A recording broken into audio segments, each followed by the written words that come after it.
এরকম বড় অঙ্ক থাকলে তাকে সিম্পলিফিকেশন করতে গেলে প্রথমে আমরা যে সংখ্যা থাকবে সেটাকে আমরা এ আর বি ধরে নেব। দেখো এই বড়টাকে যদি এ, এটা এ হয়ে যাবে, এটা যদি বি ধরি এটা বি হয়ে যাবে, এটা হয়ে যাবে এ, এটা হয়ে যাবে বি। তাহলে সিম্পলিফিকেশন করতে হলে এটা হয়ে গেল A square minus B square ভাগ মানে বাই এ প্লাস বি। এখানে দেখো A square minus B square সূত্র হচ্ছে A plus B into A minus B by A plus B. দেখো এখানে কেটে গেল, পড়ে আছে শুধু এ মাইনাস বি। এ মানে এইটা, বি মানে এটা।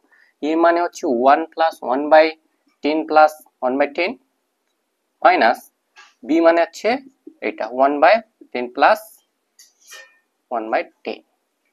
এখানে মাইনাস করার জন্য মাইনাস মাইনাস হয়ে যাবে প্লাস।